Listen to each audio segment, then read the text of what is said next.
حضرت سلمان بن بشار رضی اللہ تعالیٰ بڑے عظیم بزرگ گزرے ہیں، یہ مدینہ کے رہنے والے تھے۔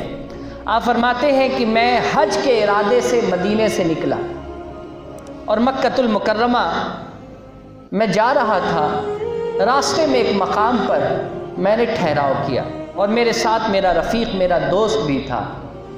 میں آرام کرنے لگ گیا، خیمہ ہم نے ڈالا اور خیمہ ڈالنے کے بعد میں آرام کرنے لگ گیا۔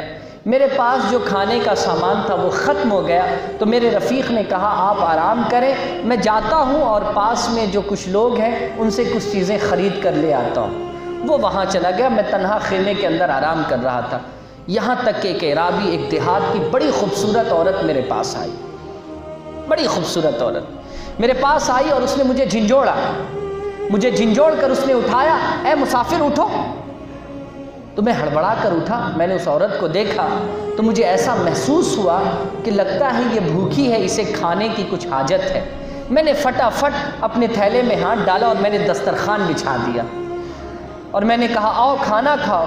تو اس نے کہا کہ میں تمہارے دعوت پر تمہارے پاس نہیں آئی ہوں، بلکہ میں تمہیں دعوت دینے کے لیے آئی ہوں۔ تو حضرت سلمان بن بشار فرماتے ہیں کہ میں نے اس سے پوچھا کہ تم کس بات کی دعوت دینے کے لیے میرے پاس آئی ہو؟ اس نے کہا میں تمہیں گناہ کی دعوت دیتی ہوں، تم میرے ساتھ گناہ کرو، میں تمہیں گناہ کی دعوت دینے کے لیے آئی ہوں۔ تو حضرت سلمان بن بشار فرماتے ہیں کہ جیسے ہی اس کی آواز میرے کانوں میں پہنچتی ہے میں چیخ چیخ کر رونے لگتا ہوں، میں بے تحاشا بے انتہا رونے لگتا ہوں، یہاں تک کہ وہ میرے رونے کو دیکھ کر گھبرا گئی اور اس نے گناہ کے ارادے کو ترک کیا اور میرے سامنے سے وہ چلی گئی، میرے سامنے سے وہ چلی گئی۔ اسی بیچ میں ہمارا رفیق بھی پہنچ گیا اور جب وہ پہنچا تو اس نے میرے چہرے کو دیکھا اور میرے چہرے کو دیکھ کر اس نے کہا آپ رو رہے تھے، کیوں رو رہے تھے؟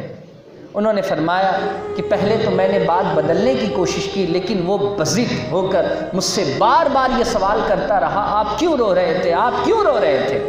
تو میں نے جواب میں اس سے یہ کہا، وہ جو سارا واقعہ میرے ساتھ گزرا تھا میں نے اسے کہہ ڈالا۔ جیسے اس نے مجھ سے یہ ساری بات سنی وہ رونے لگا۔ میں نے اس سے پوچھا کہ تم کیوں روتے ہو؟ اس نے کہا مجھے حضرت عمر فاروق رضی اللہ تعالیٰ کا ایک قول یاد آتا ہے۔ کہا وہ کون سا قول؟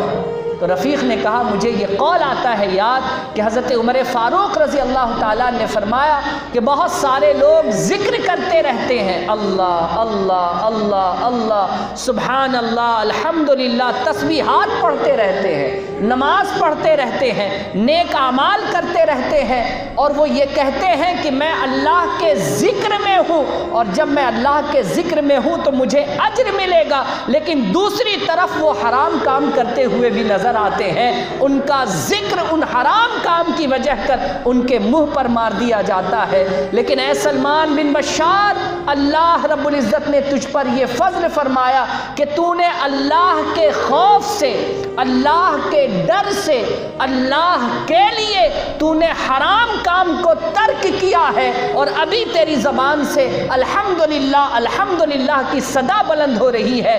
بالیقین تو نے آج ذکر کو پا لیا اور ذکر کرنے والا اللہ کے بہت قریب ہوا کرتا ہے، اللہ کے بہت قریب ہوا کرتا ہے۔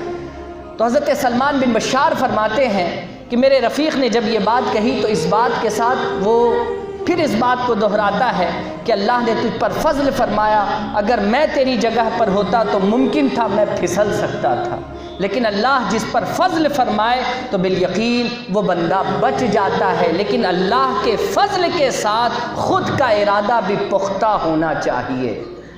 اس کے بعد حضرت سلمان بن بشار فرماتے ہیں کہ میں مکۃ المکرمہ پہنچ گیا۔ جب میں مکہ پہنچا اور میں نے طواف کر لیا، میں نے سعی کر لی، جو بھی ارکان تھے میں نے سب ادا کر لیے، اور اس کے بعد میں اپنے خیمے میں جا کر آرام کرنے لگا، یہاں تک کہ خواب میں میں نے خوبصورت نوجوان شخص کو دیکھا۔ ایک خوبصورت نوجوان میرے خواب میں آیا، میں نے اس نوجوان سے پوچھا اے نوجوان میں نے آج تک تجھ سے زیادہ حسین اور خوبصورت بندہ میں نے نہیں دیکھا، تو کون ہے؟ تو اس نوجوان نے جواب دیا میں حضرت یوسف علیہ السلام، میں حضرت یوسف ہوں۔ کہا میرا نصیبہ جاگا کہ اللہ کا ایک پیغمبر میرے خواب میں تشریف لایا، آپ میرے خواب میں تشریف کیوں لائے؟ تو حضرت یوسف علیہ الصلاۃ والتسلیم نے جواب دیا، میں بھی ایک آزمائش میں تھا اور اللہ رب العزت نے میرے پختہ ارادے کو دیکھتے ہوئے میرے اوپر فضل فرمایا، تجھ پر بھی وہی آزمائش ہوئی اور اللہ نے تجھ پر بھی تیرے پختہ ارادے کو دیکھتے ہوئے فضل فرمایا، مبارک ہو، میں تجھے جنت کی بشارت دیتا ہوں۔